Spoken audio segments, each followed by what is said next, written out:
জুতা দিয়ে চাপার মতো বাড়ি লাগাই দেবো বেটা। কার সামনে কি কথা বলো? আসসালামু আলাইকুম ওয়া রাহমাতুল্লাহি ওয়া বারাকাতুহু। প্রিয় ইমানি ভাই এবং বন্ধুগণ, আশা করি আল্লাহ সুবহানাহু ওয়া তাআলা সকলকে ভালো রেখেছেন। তো আপনারা দেখতে পেলেন বাংলার জুকার, নমরুদের সন্তান, দাজ্জালের বীজ, বেঈমান আমাদের এই তাহেরি আঙ্কেল মহা হুঙ্কার নিয়ে আমাদের সামনে আসছেন। তো আসেন আমরা তাহেরি আঙ্কেলের পুরা হুঙ্কারটা শুনে আসি। মুনাফিকের জিন্দেগি দরকার নাই, মুনাফিকের জিন্দেগি দরকার নাই। এই দেশে ইসলাম আনছে আল্লাহর ওলিগণ। এই ওলি আল্লাহর মাজারকে সুরক্ষা দিতে হবে। যারা ওলি আল্লাহর মাজারকে ভাঙার জন্য নীল নকশা এসেছে তাদেরকে রেড অ্যালার্ট করে দিলেন। কথা বলেন ঠিক কিনা?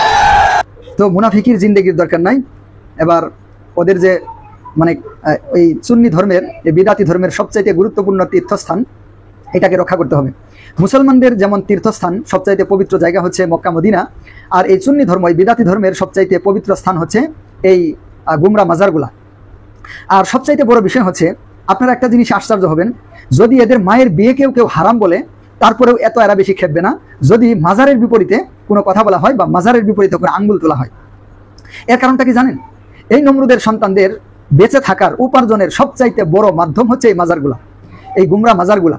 যদি এই মাজারগুলার ক্ষতিগ্রস্ত হয় তাহলে এদের আয়ের উৎসটাই ক্ষতিগ্রস্ত হবে। এদের এই যে আরামের জিন্দেগি যাপন করতেছে, একদল মূর্খ মানুষদেরকে মানে কিভাবে পশুর মতো চালিয়ে নিয়ে যাচ্ছে, যা বলতেছে এরা তাই গিলতেছে, এরা যা দিতেছে ওরা তাই খাইতেছে। তো এইরকম একদল মানুষদের কাছ থেকে যে টাকা পয়সা খেয়ে হারামভাবে এরা জীবনযাপন করতেছে, এই পথটা বন্ধ হয়ে যাবে। তো এই জন্য এবার মুনাফিকির জিন্দেগির দরকার নাই, মাজারগুলাকে রক্ষা করতে হবে। যারা মাজার ভাঙতে আসবে তাদের জন্য রেড অ্যালার্ট জারি করে দিল। তো মুনাফিকির জিন্দেগি সে করবে না। আসলে কি বলবো, কম্বল থেকে যদি, পশমের কম্বল থেকে যদি পশম বাঁচা হয় তাহলে তো কম্বলই থাকবে না। এই নমরুদের সন্তানেরা, দাজ্জালের বীজ, এরা হচ্ছে আগাগুড়াই মুনাফিক। এটা হচ্ছে মুনাফিকি ধর্ম, এই ধর্মটাই মুনাফিকি, এই সুন্নি, এই বিদাতি ধর্মটাই হচ্ছে মুনাফিকির ধর্ম। এরা হচ্ছে আগাগুড়াই মুনাফিক, এরা হচ্ছে ক্ষমতার গোলাম। যখন যারা ক্ষমতায় আসে তাদের গোলামি করে, যাদের ন্যূনতম ব্রেন আছে বর্তমান সময়ের অবস্থা অনুযায়ী আপনারা বুঝতে পারতেছেন। তো এই ব্যাপারে আরো কিছু কথা সামনে আসতেছে। তো এদের মূল পয়েন্টটা হচ্ছে আয়ের সবচাইতে বড় উৎস, বেঁচে থাকার, হেডম দেখানোর, এদের অস্তিত্বের সবচাইতে মূল জায়গাটা হচ্ছে মাজার। এই জন্য মাজারের সম্পর্কে এদের কোনো ছাড় নাই, জীবন দিয়ে দিবে কিন্তু মাজার দিবে না। এরা বলে আমরা নাকি ওলি আল্লাহর আল্লাহ মনে করি, জুতা দিয়ে চাপার মতো বাড়ি লাগাই দেবো বেটা। কার সামনে কি কথা বলো? আরে আমরা তো মার কাছে যখন কায়দা পড়ি তখন ও সালার মধ্যে বসে বলছে 5 কালিমা পড়ো, 7 কালিমা পড়ো, আলা ইলাহা ইল্লাল্লাহু মুহাম্মাদুর রাসূলুল্লাহ, আশহাদু আল্লা ইলাহা ইল্লাল্লাহু ওয়াহদাহু লা শারীকা লাহু। আরে আমার মা তো প্রাইমারিতে যাওয়ার আগেই আমার আল্লাহর ওয়াহদানিয়তের শিক্ষা দিয়েছেন। আর তোমরা আমাদেরকে বলো আমরা নাকি মাজারে গিয়ে চেষ্টা করি? তোরা নিমক খারামের গোষ্ঠী, বেঈমানের দল। এবার তাহেরি আঙ্কেল দ্বিতীয় যে কথাটা বললো, যে কেউ নাকি বলে যে এরা পীরকে আল্লাহ মনে করে, আর এদের মায়েরা নাকি এদেরকে আগেই শিক্ষা দিয়েছে। এই কথাটা যে তাহেরি আঙ্কেল বললো, এটা সম্পূর্ণ একটা ভুয়া এবং বানোয়াট কথা বলেছে। আপনারা ইতিমধ্যে শুনেছেন এই তাহেরি আঙ্কেল গান গায়, মানুষ তুইয়া খুঁজবি কেন খুদা রে আদমজাদা, মানুষ তুইয়া খুঁজবি কেন খুদা। আসেন আমরা একটু গানটা শুনে আসি। মানুষ তুইয়া খুঁজবি কেন খুদা রে আদমজাদা, মানুষ তুইয়া খুঁজবি কেন খুদা, মুমিনের কলবে খুদার সিংহাসন, আদেশ করেন শাইনি রঞ্জন, ফেরেশতারা করিতে সজিদা। আদেশ মানে নাম করমে কেন জানি দরলা জমে, আদেশ মানে নাম করমে কেন জানি দরলা জমে, লানতের তক লাগলো বলে বাবা রে আদমজাদা, আমার সান্না মানলে হারামজাদা, তাহিরি সান্না মানলে হারামজাদা রে আদমজাদা, মানুষ থেকে খুঁজবি কেন খুদা। শুনতে পেলেন? মানুষ থেকে খুঁজবি কেন খুদা রে আদমজাদা, মানুষ থেকে খুঁজবি কেন খুদা। মুমিন রে কলমে খুদার সিংহাসন, আদেশ করলেন শাই নিরঞ্জন, ফেরেশতাদের করিতে সাজিদা। আদেশ মানে নামক্রমে কেন জানি ধরলো জমে, লানতের তক পড়লো বলে বাধা রে আদমজাদা, আর মানুষ থেকে খুঁজবি কেন খুদা। এই যে মানুষ থেকে খুঁজবি কেন খুদা, এই কথাটা মুসলমানদের কথা, এই কথাটা কি ইমানদারদের কথা, এই কথাটা কি আল্লাহর কথা, এই কথাটা কি রসুলের কথা, এই কথাটা কি সাহাবায়ে কেরামের কথা, এই কথাটা কি তাবেঈন, তাবেঈন, ইমায়ে মুস্তাহিদিনদের কথা? না, এই কথাটা হচ্ছে জিন্দিকদের কথা। কাদের কথা? এটা হচ্ছে বাংলাদেশের যে একদল বাউল আছে, যারা বাউল ধর্মের অনুসারী, লালনের ধর্মের অনুসারী, এটা হচ্ছে তাদের ওই সমস্ত জিন্দিকদের কথা।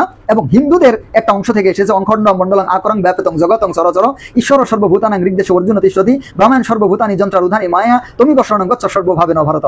গীতার শেষ অধ্যায়ের একটা শ্লোক, এইখানে এই কথাটা আছে যে এখন ওদের সৃষ্টিকর্তা সবকিছুতে মিশে আছে। মানুষ, গরু, বাছুর, ছাগল, হাঁস, মুরগি, কীট পতঙ্গ, যত কিছু আছে সবকিছুতেই ওদের রব, ওদের মানে সৃষ্টিকর্তা মিশে আছে। এটা হচ্ছে ওদের বিশ্বাস, এটা হচ্ছে হিন্দুদের বিশ্বাস। সেখান থেকে এই লালন হয়ে এবং বিভিন্ন পদ্ধতিতে এই গুমরা বা ভণ্ড যারা বাংলাদেশে সুন্নি নামক সুন্নি নমরুদের সন্তান আছে, এদের কাছে এসে পৌঁছেছে। তো এই তাহেরি আঙ্কেলের আকীদা হচ্ছে মানুষ থেকে খুঁজবি কেন খোদা, অর্থাৎ মানুষই তো খোদা, মানুষ থেকে খোদা কেন খুঁজবি। তো তাহেরি আঙ্কেল বলতেছে যে তারা আল্লাহ মনে করে না, পীরকে আল্লাহ মনে করে না। এটা হচ্ছে তাহেরি আঙ্কেলের সম্পূর্ণ একটা মিথ্যাচার। আর তাহেরি আঙ্কেল বলতেছে আকীদার কথা, মানে তাহেরি আঙ্কেলের মায়েরাই তাদেরকে কালিমা শিখিয়েছে এবং সে কালিমা পড়লো। আঙ্কেল, অনেক হিন্দু মানুষ, অনেক বিধর্মী মানুষও কালিমা পড়ে, এটা অহরহ পাওয়া যায়, তাই বলে তারা মুসলমান হবে না। মুসলমান হওয়ার জন্য ইসলামের নির্দিষ্ট আকীদা বিশ্বাস করতে হবে। লা ইকরাহা ফিদ-দীন ক্বাদ তাবায়্যানা আর-রুশদু মিনাল গায়য়্যি ফামান ইয়াকফুর বিত-তাগুত ওয়া ইউমিন বিল্লাহ ফাকাদ ইসতামসাকা বিল-উরওয়াতিল ওয়ুসতা লা ইনফিসামা লাহা ওয়াল্লাহু সামিউন আলিম। তো আগে তাগুতকে অস্বীকার করতে হবে, তারপরই মানতে হবে লা ইলাহা ইল্লাল্লাহ। আগে সমস্ত ইলাহ জাতের যত কিছু আছে সমস্ত কিছুকে বিসর্জন দিতে হবে, সহিহ আকীদা, সঠিক আকীদা, ইসলামের মৌলিক বিষয় গ্রহণ করতে হবে। এরপর আপনি ঈমান আনলে ঈমানদার হবেন, এছাড়া ঈমানদার হবেন না। ওয়া মান ইয়াকফুর বিল ঈমানি ফাকাদ হাবিতা আমালুহু ওয়া হুয়া ফিল আখিরাতি মিনাল খাসিরিন। আল্লাহ সুবহানাহু ওয়া তাআলা আল কোরআনের সূরা 5 নম্বর আয়াতের মধ্যে বলে দিয়েছেন ওয়া মান ইয়াকফুর বিল ঈমান ফাকাদ হাবিতা আমালুহু। যেই ব্যক্তি ঈমানের সাথে কুফরি করে, ঈমানের সাথে কুফরিকে মিশ্রিত করে, তো এই ব্যক্তি সমস্ত আমলগুলা বরবাদ হয়ে যাবে। তো আসলে ইসলামকে চিনা সবচাইতে বড় কথা হচ্ছে বাংলাদেশে সুন্নি নামক সুন্নি ধর্ম, এই নমরুদের সন্তান যারা আছে এরা আসলে ইসলামকে চিনে না, ইসলামের আকীদাকেও চিনে না। ইসলাম কি, কাকে বলে, ইসলাম কেন, ইসলামের আকীদা কি, এই নমরুদের সন্তানেরা এটা জানে না। এই জন্য তাহেরি আঙ্কেল বড় লেকচার দিতেছে ঠিক, কিন্তু এই তাহেরি আঙ্কেল ঈমান আকীদাই চিনে না। এই তাহেরি আঙ্কেল গান গায় মানুষ বেলায়েতে মুর্শিদ হয়ে আসিলেন দিনের নবী, মুর্শিদকে না পাইলে কি আর রসুল পাবি। বেলায়েতে নাকি আমাদের নবীজি এখন মুর্শিদ হয়ে এসেছেন, নাউজুবিল্লাহি মিন যালিক। তো কাদিয়ানীরা যদি কাফের হয়, তো এই গিয়াসউদ্দিন তাহেরি আমাদের আঙ্কেল কাফের হবে না কেন? এরা আসলে ঈমান আকীদা সম্পর্কে কিছুই জানে না। তারপর আসেন আমরা একটা ভিডিও দেখি। কয়টা তিনটা। আল্লাহ রাসূল পীর কয়জন? মূলত একজন। আল্লাহ রাসূল পীর তিনজন, মূলত একজন। সে যে নিজেই মালিক, নিজেই বেচে, নিজেই আবার খরিদ্দার। এই দুইটা ভিডিওতে আপনারা কি বুঝতে পারলেন? এরা কি পীরকে আল্লাহ মনে করে কি করে না? যেই মুর্শিদ সেই রাসূল, ইহাতে নাই কোনো ভুল, খুদাও সে হয়। ফকির লালন বলে না, এ কথা কোরআনে কয়, এটা কিন্তু লালনের কথা। তো এই নমরুদের সন্তানেরা, এরা তো আসলে এই লালন আর এরা তো একই। এই বাংলাদেশের সুন্নি নামক সুন্নি ধর্ম, এটা আসলে তিনটা ধর্মের চারটা মতবাদ থেকে এসেছে। ইসলাম, হিন্দু, বৌদ্ধ, এই তিনটা ধর্মের চারটা বা পাঁচটা মতবাদ। হিন্দু থেকে আসছে সহজিয়া, হিন্দু থেকে আসছে বৈষ্ণব, বৌদ্ধ থেকে এসেছে সহজিয়া, আর ইসলাম থেকে এসেছে সুফি এবং শিয়া। সুফিতন্ত্রের যে একটা বিশ্বাস, এই যেগুলো আর কি বাতিল সুফি, এদের বিশ্বাস যে মুর্শিদ সেই রাসূল, মানে ওয়াহদাতুল ওজুদের বিশ্বাস আছে, আর হুলুলিয়া বিশ্বাস আছে।